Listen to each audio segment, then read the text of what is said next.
recording on both. All sunk up. So if you are a creator who's looking to get inspiration on how to make good YouTube videos or just how to make videos in general, you come to the right place. Or maybe you're just curious about how I make my videos from start to finish. Well, then this video is for you. And what better way to show that off than to show you how I made this video from start to finish all the way through. I know it's gonna be kind of meta, but so it's gonna make it fun too. So to preface, I have been making videos for about 4 years now. Wow. Holy shit, it's a long time. And I've made over 100 videos on this channel alone. So I figured, why not share a few things that I've learned along the way, and hopefully I can shed some knowledge on you and you can make better videos too when you're finished watching this video. So in this video, I'm gonna break down each stage of the creation process, and I'm gonna have timestamps down below depending on if you're interested in specific sections. But without wasting any more time, let's jump right into it. Process of what's going on in the background, you know, like having the film with that camera over there. I'm looking at you.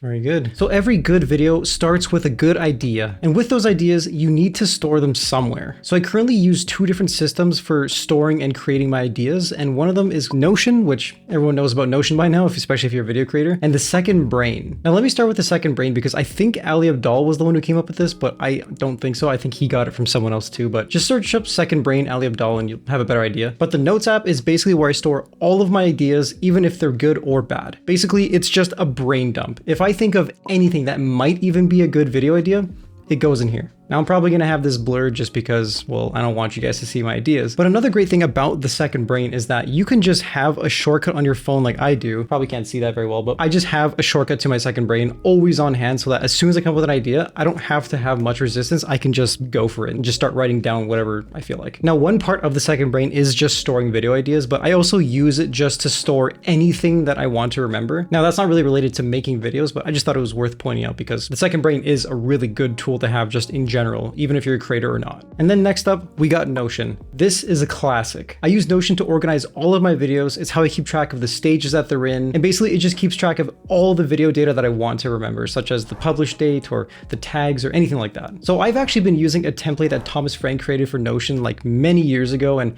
I think I started using it in 2021 and I've been using it ever since. Now, obviously I have changed some fields. I mean, I've heavily edited it so that it's tailored more towards how I make my videos. And of course you should always do that with templates. I feel like templates are a good starting point, but I think you ultimately have to make it your own by editing it. So I'm just gonna put up like the script on screen just to kind of show what it looks like. And the sections that I really want to point out are the beginning sections where I have my B-roll list. This is where I have my 5W system where I basically just, you know, who, what, where, when, why. And the most important one is why. Why am I making this video? And I feel like if you can figure that out, everything just kind of falls into place. I have things such as my copy and paste, like, you know, my thumbnail ideas. And if you've ever looked at my pinned comments, you'll notice I always have a pinned comment that kind of follows the style. It's right there. I just make it beforehand and then I copy and paste it as soon as I post the video. It's pretty simple. And yeah, just any notes that I might need for the video, it's right here in the Notion. But now that you know that Notion is where I store all my video stuff, this actually segues really nicely into the scripting and planning phase because again, everything is all done right here. So a while back, I did try to use AI to write my scripts, and Notion AI is a nice tool that's built into Notion, but I just don't like it. I feel like using AI to write videos just kind of sucks. I mean, it's great for making like bullet points, and I actually do use it sometimes just to get the skeleton, but ultimately I'm the one who's filling in all of the bulk of it. I find that when I use AI to help make videos, it just doesn't feel like me anymore, and I try not to use AI when I don't have to. But yeah, these days I just kind of write most of it by hand, and I would say it takes about 30 to 60 minutes to write an entire script from scratch. And again, I use the Second Brain to grab my idea, I plop it into my Notion, and then I just start scripting away. I like to start with the points, usually like the 3 main points, and then I kind of expand from there. Once I know what the video will kind of be structured like, then filling in the rest, that's the easy part. I feel like the hardest part is taking an idea and then putting it into cohesive points that make sense. And that's probably why this process takes so long. So sometimes I do use bullet points and sometimes I like to script word for word, but ultimately it just depends on the type of video that I make. And as you can tell, this one is a more scripted word for word just because I don't want to miss anything. But for example, what I'm saying right now is not on the script. I'm going off script right now. And I especially like to do this for videos where I think there are important points where I just don't want to forget them. But when I want to make it more personal and more like freestyle, kind of like this vlog, then I want to do like a hybrid where I have bullet points of like things I want to say word for word, but then also I write down points like make sure to talk about this, or you know, that's exactly what I've been doing for this whole video. But yeah, when it comes to unfiltered videos though, where I just want to speak as unfiltered as possible, I try to stick to strictly bullet points and that's it. Basically, it's just like a bunch of bullet points of things that I want to mention, and then I'll just go into more depth. And that's pretty much how I make an unfiltered video. That's why those are so easy and so fast to make. And then when it comes to planning, you know, like making sure to do this action or put this thing in, I just use usually colors or italics to kind of emphasize, okay, make sure to do this at this time. So as you can see in my video, I put red text to know where to record this because this video is in a mix of locations. I do also try to get the B-roll list beforehand, but sometimes I'm gonna record the B-roll after, or I'll just reuse B-roll from previous videos. I mean, there's no hard and fast rule on how to do this. It's highly personal. Whatever works for your style, go for it. It's little things like that that just make the whole video creation process way more easy and structured. And I feel like once you're organized in your videos, it's really easy to make videos. But I think one thing that's just really important to remember here is that there is no right or wrong way to script and plan. Some things just work better for other people. Some people hate scripting out word for word, but also some people love that. This is just what works for me, but as a creator, you gotta find what works for you and you gotta experiment a little bit. I've tried everything and I feel like this hybrid solution just works great for me. And now for the juicy part, the part that you're watching right now. Yes, I'm talking about you in the back right there. Filming's actually the part that probably takes me one of the least amounts of time. I mean, depending on the video, that's how long it's gonna take. So this video, it's gonna be a longer one. It's got a lot of process. There's a lot going on in the background, you know, like having to film with that camera over there. I'm looking at you. So this one probably about 45 to maybe even an hour because I gotta gather some B-roll too. I mean, yeah, it's not that bad, but also I hate filming. I don't like it. In my opinion, it's so hard to just sit down and start recording, but also I like to have lights, you know, I like to have my camera dialed in and I kind of do it to myself, but I don't know. I feel like the video just looks better. I mean, for someone with 600 subs, I feel like I got pretty good quality. But yeah, once the video is planned, scripted, and I know where I'm gonna record, time to sit down and just start talking. Usually I like to have like, you know, an iPad or my phone or something to record the video, and that's usually pretty good. So that's how I kind of keep my ideas on track. I mean, I do have something here. I'm not just going off memory, but the majority of my videos are usually shot in my office/studio now. And because I have my own room and my own lights, I can usually dial it into the way I want. And that's why I usually like recording in here, just because I know how to dial it in and I know what I'm doing already. But yeah, the first thing I do is just set up the camera. Once I know what the framing is gonna look like, then I'll set up my lights because I need to know which side of my face I wanna light up. And sometimes I'll have like an accent light off to the side. I mean, in this setup, I don't really need it, but this key light is just a softbox that I got on Amazon for like 50 bucks. Like, it's not even that expensive. But fun fact, I was using a ring light for the longest time and that got me really far. And if you look at some of my old videos, you can actually see the little rings in my eyes. I mean, it's a dead giveaway when someone's using a ring light. But now that I got a proper softbox for the key light, I feel like the setup just looks and feels so much better now. I don't know, I love it. Yeah, it was kind of cheap, but you know what? It works. You don't need like a $400 lighting setup or something absurd. I mean, you can just use like a flashlight from a phone and that could be your light. I mean, it might be a little scary because, you know, soft light just looks nice. You know, the harder the light, the more harsh, it's gonna look a little scary. I feel like a softbox is probably one of the best things you can invest in for lighting, and you could just get so much control over how your video looks. Again, I'll usually have other lights, but in this setup, I feel like I just don't need it. I actually scripted this in my old setup when I was in the basement, so I needed more light, but since I have this giant window right here, I feel like I don't need lights anymore, and usually just the softbox and, you know, like my lamps and stuff are just enough. Again, those are just practical lights. You don't need anything crazy, but you know, having some lights in the background, it does look nice. I still need to figure out what to do with this side over here. It's just my drums right now, but again, we're figuring it out as we go, which is also kind of ironic because this video is supposed to tell you how to make videos. You following along back there? I hope you are. This is gonna be on the test. And then finally, depending on where I'm recording, I need audio. And audio, I feel like, is so important. I mean, when it comes to watching videos, I feel like video actually comes second, which is kind of funny, but audio matters so much more. Just think about it. I'm sure you'd be fine watching a video if the video was just kind of meh, you know, lots of grain, filmed on a phone, whatever, but the audio was really good. But then now do the opposite. What if the video just looked fantastic and then the audio just sounds like shit? It's really hard to sit through a video when the audio is just killing you. See, look, I'm gonna use the audio on my camera now. Do you really think this is enjoyable? I feel like this probably sounds like shit. I don't even know what it sounds like, but I can already tell you it probably sounds bad. This is editing Evan now. I already know it sounds bad. So let's talk about the equipment real quick. If I'm at my setup or really just away from my desk, I'll be using this right here. This is the Rode Wireless Pro, and yeah, it was really goddamn expensive, but the 32-bit float onboard recordings, they sound fantastic and they're so good to edit with. I mean, you get so much flexibility. You definitely don't need anything like this. You can use just a little $20 lav mic. That's fine. I just like this. It just sounds good and I had the money, I guess. But when I'm at my desk, I'll use the Audio-Technica AT2020 USB microphone, and That thing is probably the best microphone you can get for the price. It just sounds so good. I think it records 32-bit float as well, so you get full flexibility when you drop it into your video editor, and it just, I don't know, it always sounds so good. I can never get this little Rode microphone to sound as good as my microphone over there. I don't know, it just always sounds great. But of course, you're limited to recording at your desk. Both are fantastic mics, but I just choose the one that fits the situation best. And right now I'm not at my desk, like, you know, or the microphone's kind of far away, so I'm just using this. And finally, once I have my audio, video, and lighting all set up to go, hit record and start filming. Also, side note, I do also take my thumbnails beforehand. Like, you know, usually I'll just do something like this. Okay, not that last one. No. But basically, I'll just screen cap that while editing, and then I can throw that into Photoshop in the thumbnail section. But how about I just get to that section first, because then it'll make more sense.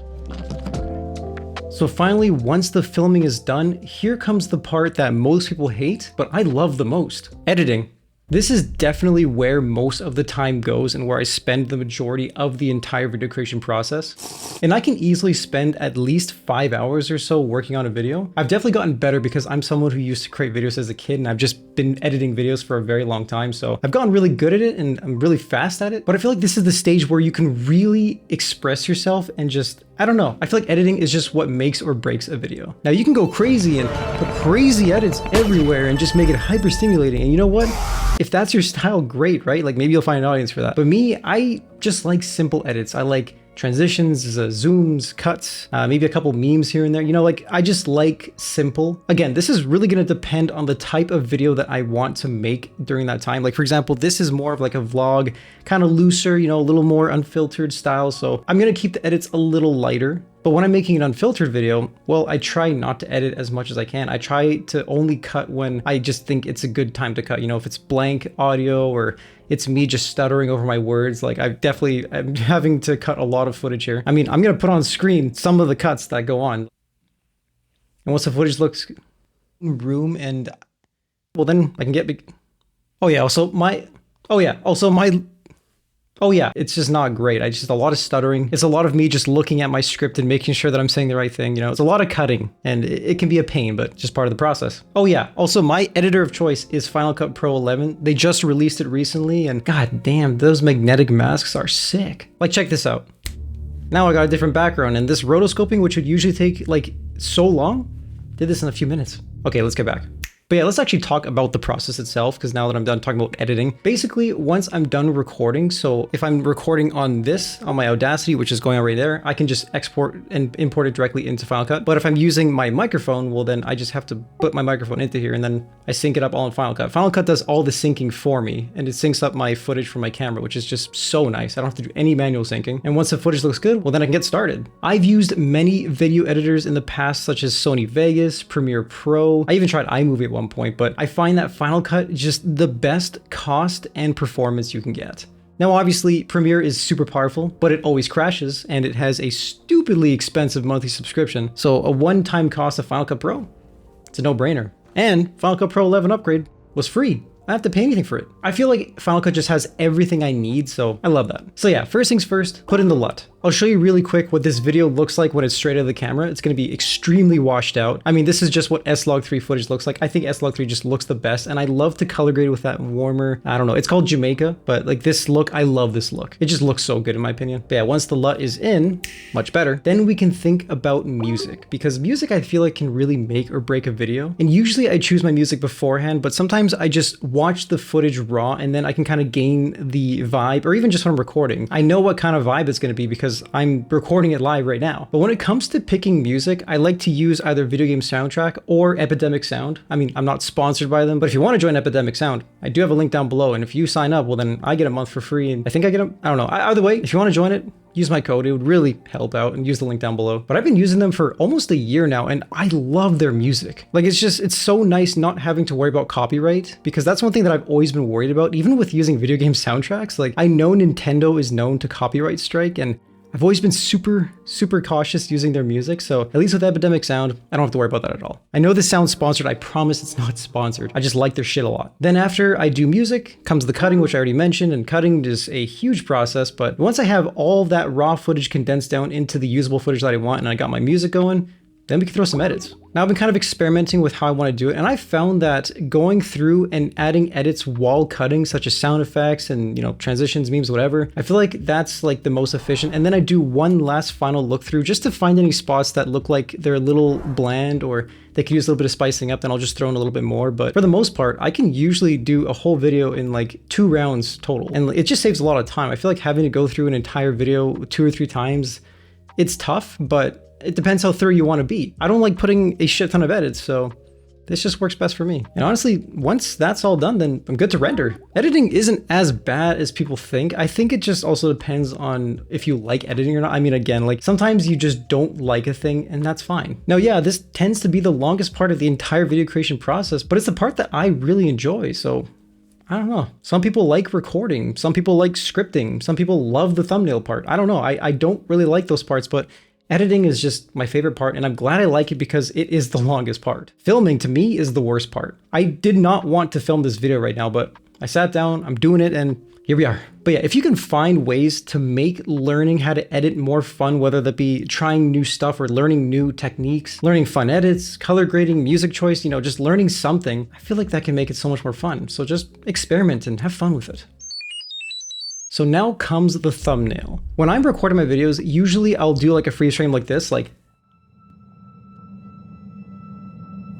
something goofy like that. I'll just like try and get a thumbnail out of it. And then once I have that thumbnail screenshot, plop it into Photoshop. So if I'm not using a screen cap, usually I'll just go onto my photos onto my phone and find a picture of me that I like that fits the vibe, and I'll just use that as a base. And then I'll add my text, I'll add my, you know, colors and all that stuff. And I don't know, I feel like thumbnail is pretty simple. I know some people say it's good to do thumbnail before you make the video, and I think I agree with that because, you know, title, thumbnail, most important thing ever, but I don't know. I just, like, I come up with the thumbnail idea before I even start scripting, but I feel like creating the thumbnail, I like to just create it when I'm done the video. That's just me though. This is my process. Now this part usually takes me 15 to 30 minutes just because once I have the picture that I like, it usually ends up me just cutting out myself, you know, adding a drop shadow, putting in my text, maybe like adding some sort of effect, or I don't know, like it's pretty straightforward. Like thumbnails are just not hard in my opinion, but it really just depends how complex I want the thumbnail to be. Like for example, the one where it's you've been promoted to homeowner, I had to find the font from Modern Warfare 2, and then I had to get the colors right, and then I had to do some like cutting here and there just to get the XP bar to look right. And I don't know, again, it depends on the thumbnail. Sometimes it's just a picture of me and I'll just cut myself out and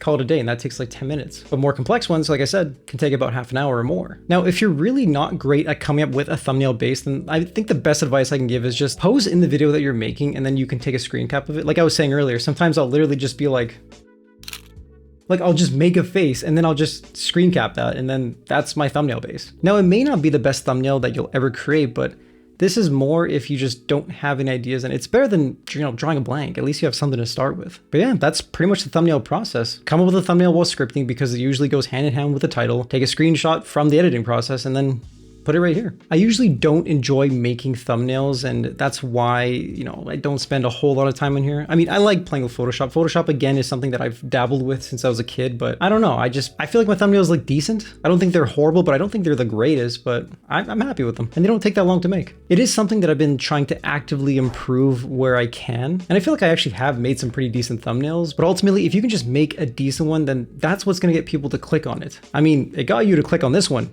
didn't it? All right, and now here's everyone's favorite part, or least favorite part, depending on how you look at it: the posting and the finalizing. So first, let's just talk about how long this whole process took, because I think we should do a little recap since we're about to post a video. So I usually spend around 30 to 60 minutes per day working on my video every single day. Some days, you know, a little less, a little more, but I try to make it a habit to at least work on it every single day. So with that said, I'll roughly spend about 3.5 to 7 hours total on any given video. Obviously, some are shorter, some are longer, just depends on the length, the complexity, edits, all that stuff. Some good exceptions will be the explained in 100 seconds videos. They're only 100-second long videos. They don't take very long to make, even if I put a lot of edits in them. But when I make a like 20-minute long video with edits, that can take me over a week. But then on the other hand, unfiltered videos can take maybe 1 or 2 days to make total. They're not hard. So it kind of evens out and balances to be about 1 video a week, which I'm happy with. I think if I can at least get 1 video out, then I'm happy. Obviously, some exceptions happen, like buying a home.